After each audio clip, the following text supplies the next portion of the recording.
Polícia Federal deflagrou nesta quarta-feira a Operação Acesso Pago, que tem entre os alvos o ex-ministro da Educação, Milton Ribeiro. O ex-ministro é investigado por suposto favorecimento aos pastores Gilmar Santos e Arilton Moura para obtenção de alegadas vantagens ilícitas para a liberação de verbas do Fundo Nacional de Desenvolvimento da Educação para prefeituras.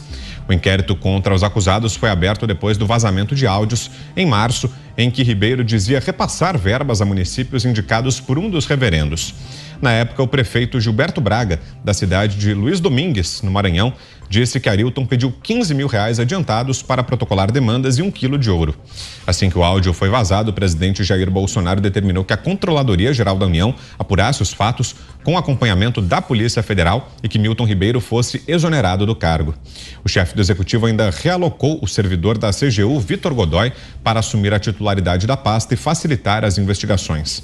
Na manhã de hoje, Ribeiro foi preso preventivamente em Santos, a mando do juiz Renato Borelli, da 15ª Vara do Distrito Federal. Ele é acusado de suposta corrupção passiva, prevaricação, advocacia administrativa e tráfico de influência. Vamos a Brasília, então, na análise de José Maria Trindade. Quarta-feira quente por aí, né, Zé, com essa prisão realizada hoje aqui em São Paulo. Salve, Zé, boa noite. Um terremoto político por aqui, viu? Uma bomba mesmo. Muito boa noite, meu caro Vitor. Seja bem-vindo mais uma vez, Roberto. Boa noite, muito boa noite, Fiuza. Boa noite, Ana. E uma boa noite especial a você que nos acompanha aqui nos Pingos nos Is. Olha, durante todo o dia, este foi o debate que tomou conta do mundo político, que antes estava preso ali na situação econômica do país e nos preços dos combustíveis. A prisão de um ex-ministro da Educação é uma grande novidade, é um estouro. Agora, a prisão de um ex-ministro do presidente Jair Bolsonaro significa muito mais novidades ainda. O presidente foi acordado logo cedo, explicando o que estava acontecendo, e em seguida o ministro Anderson Torres, da Justiça, foi até o Palácio dizer ao presidente os detalhes da operação que já estava em andamento, não foi antecipação. E ali estavam dados que mostraram ao presidente sobre indícios graves. Não se tem uma prisão preventiva sem ações determinantes, ou seja, obstrução de provas, de investigação e de ameaça a testemunhas. A história é essa que o Vitor contou mesmo. São prefeitos que dizem ter recebido proposta indecente de pastores que tinham acesso ao Palácio do Planalto e ao Ministério da Educação. Ninguém nunca comprovou isso. Mas a indicação clara é que eles davam demonstrações através de agendas, através de ações no Ministério da Educação, de que tinham mesmo uma ação dentro do governo. Quando o presidente Jair Bolsonaro tomou conhecimento disso, foi muito depois de ter falado que colocava a cara no fogo pelo então ministro da Educação, Milton Ribeiro, né? Ele decidiu trocar o Ministério da Educação. E aí eu explico como o ministro Milton Ribeiro foi apresentado aqui. Era ministro da Justiça André Mendonça, uma pessoa respeitável que trouxe aqui para a política e para o mundo jurídico a comunidade evangélica. E ele até comemorou, estava no evento onde ele chegou dizendo que ficou satisfeito com a entrada de Milton Ribeiro e que era preciso que pessoas como ele, né, entrassem na política, entrassem no governo. Naquele momento eu senti que ele falava a verdade e gostei da ideia de um pastor, um homem que era respeitado, chegar na esplanada dos ministérios, né? E foi isso que também teve a impressão o presidente Jair Bolsonaro naquele momento. Agora, hoje foi diferente. Deputados que estavam lá no Palácio me disseram que o presidente falou: não vou passar a mão na cabeça de ninguém, cada um assuma o que tem que assumir, os seus erros. Ou seja, não há ligação entre este caso do Ministério da Educação e o Palácio do Planalto. Então, eles que serão julgados, o ex-ministro, o ex-integrantes ali do Ministério, os prefeitos que denunciaram, cada um. Esse assunto está lá na frente. Ele já ouviu testemunhas, já ouviu, os policiais federais já ouviram o ex-ministro, já ouviram os prefeitos, já ouviram todos. Se há agora uma prisão preventiva num país onde não se prende nem depois da condenação em segunda instância, né, uma prisão preventiva tem que ser levada a sério. É porque há indícios, mas isso não é governo. Isso não está no governo, né? A ideia que se tem é que o governo não protegeu. O presidente Jair Bolsonaro deixou a Polícia Federal andar e está deixando, e é assim. Há gritos ali da oposição e tentativa de recriar a CPI, eu acho que não tem assinaturas, mas a situação é esta, deixar a Polícia Federal investigar, porque não há rabo preso e não há ligação do Ministério com o Palácio do Planalto. Você, Roberto Mota, como analisa essa operação de hoje, a prisão do ex-ministro, os possíveis desdobramentos? Boa noite, bem-vindo aqui mais uma vez. Mota. Boa noite, Brau. Boa noite, Ana Paula. Boa noite, Fiuza. Boa noite, Zé Maria. Desde o primeiro dia que esse caso surgiu, o presidente determinou a apuração pela CGU. A investigação da PF foi seguindo o que era apurado pela CGU. O secretário executivo do Ministério, que hoje o atual ministro, é servidor da CGU, o que comprova que sempre houve uma preocupação com transparência e governança.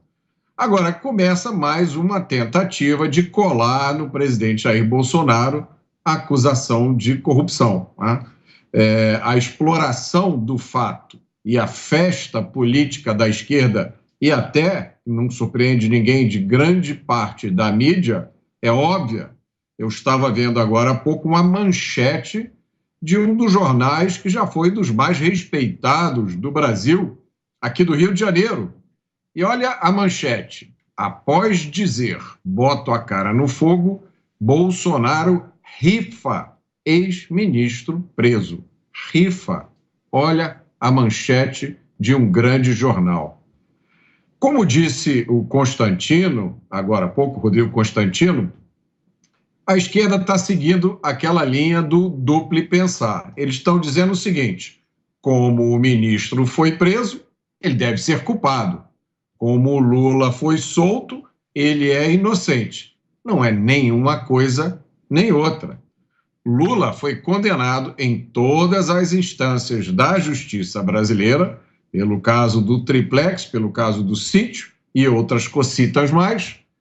Os seus processos foram anulados e ele agora é candidato a presidente. No caso de Milton Ribeiro, pelo que a gente sabe, é uma prisão preventiva que foi feita 3 meses depois que ele deixou o cargo, quando ele não tinha, aparentemente, mais nenhuma forma de intervir no caso ou de prejudicar as investigações, aparentemente também sem risco de fuga e sem nenhum plano de pôr em risco a ordem pública. O que a gente precisa lembrar sempre é que a resposta para a corrupção tem que ser sempre a mesma: tolerância zero. Todos nós sabemos que corrupção é crime. Agora, quem decidiu que corrupção não é mais crime foi a esquerda.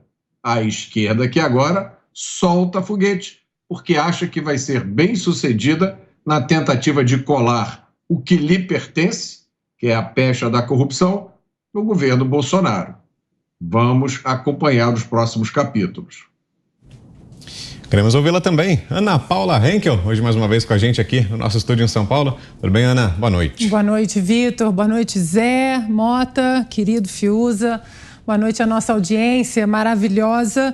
Bom, Vitor, o que nós vamos continuar defendendo, o que sempre defendemos aqui, o Estado de Direito, defendemos investigações, seja para qualquer pessoa ligada ao presidente, a outros partidos de oposição. Esses dias defendemos até a liberdade de expressão do PCO, quando as redes sociais aí do Partido da Causa Operária, elas foram derrubadas pelo ministro Alexandre de Moraes numa canetada aí tirânica. Então, aqui continuamos defendendo exatamente isso, que as investigações prossigam, que o Estado democrático de direito e o devido processo eles sejam respeitados. Agora, interessante que esse juiz que decretou a prisão do ex-ministro, o juiz Renato Borelli, foi o mesmo juiz que tentou obrigar o presidente Bolsonaro a usar máscaras sob pena de multa de R$2.000 por dia. Então, isso nós temos aí que tem um asterisco aí que nós temos que prestar atenção nesse juiz. O MEC, obviamente, o presidente desde 2019 ele mexeu num vespeiro que era da esquerda, uma pasta aí muito interessante para a esquerda que escoava, uma pasta usada para escoar muitos recursos federais para partidos de esquerda, principalmente durante as administrações petistas.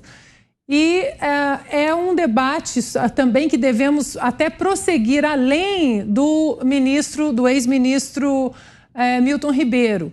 Aquilo que sempre falamos aqui do cidadão ter as ações perto de você. A educação também deveria ser uma dessas ações mais próximas do cidadão e não no ministério longe, lá em Brasília. Tudo deveria estar mais próximos, né? As escolas, as instituições, aquilo que você define como parâmetro acadêmico para os seus filhos.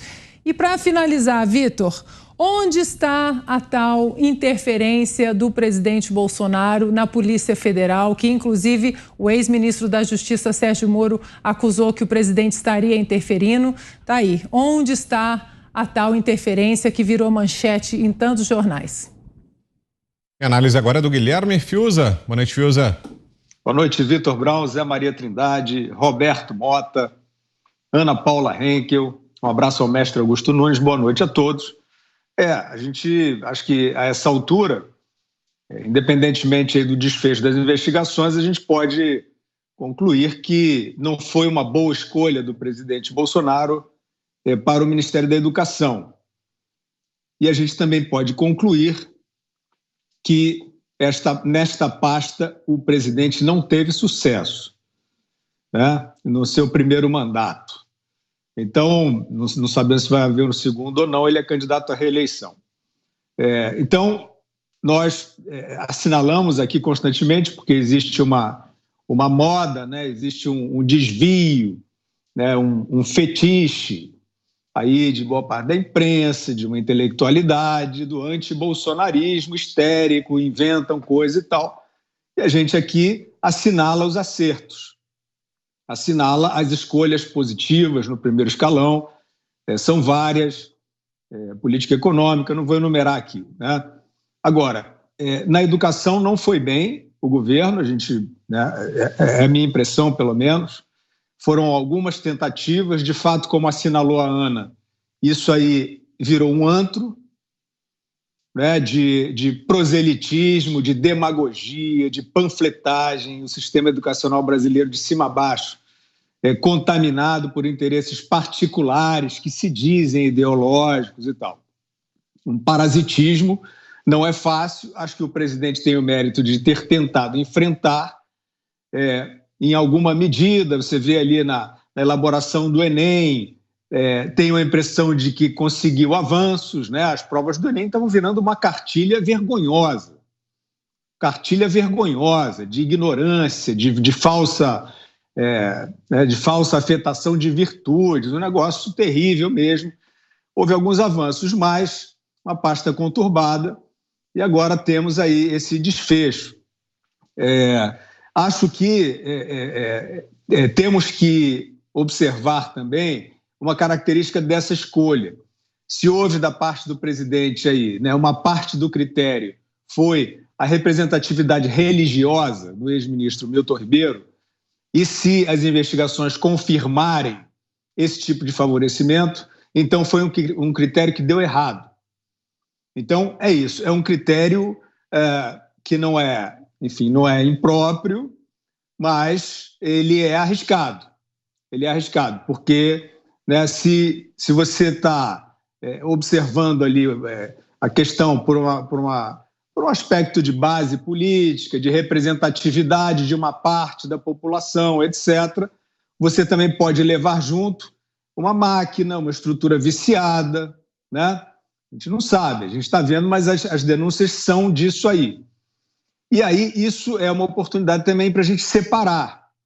Você pode sim escolher por esse critério, mas o ministro tem que entender que ele é ministro, que ele não é um pastor no cargo, ele é ministro da Educação, assim como o ministro do Supremo, que foi indicado pelo mesmo critério de suposta representatividade religiosa, André Mendonça. Ele também não pode se confundir, ele aparentemente se confundiu.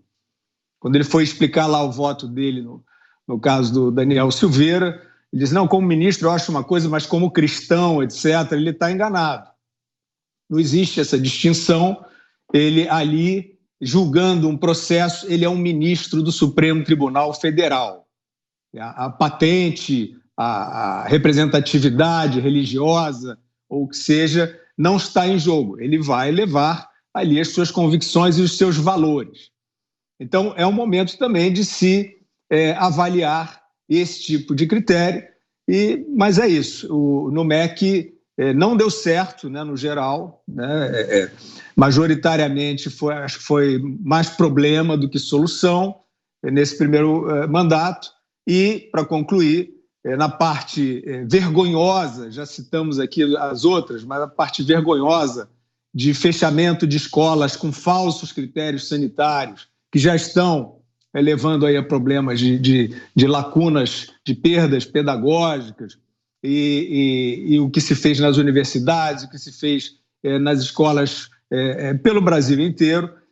O MEC, o presidente era firmemente crítico disso e não conseguiu transmitir, não conseguiu transformar em ações do MEC esse ministro Milton Ribeiro, que pegou o período mais complicado, muito tímido. Nós chegamos a entrevistar aqui, perguntamos sobre esse aspecto, sempre muito tímido nesse aspecto, né, com esse carnaval, com esse festival que se fez com o sistema educacional, fingindo que aquele lockdown, etc., que aquilo era uma política de segurança sanitária, sendo que não há nenhum estudo no mundo que mostra, ao contrário, na Suécia, que fechou menos escolas, a questão tanto sanitária quanto educacional foi muito mais satisfatória. Então, é isso aí, foi uma pasta em que o governo não foi bem.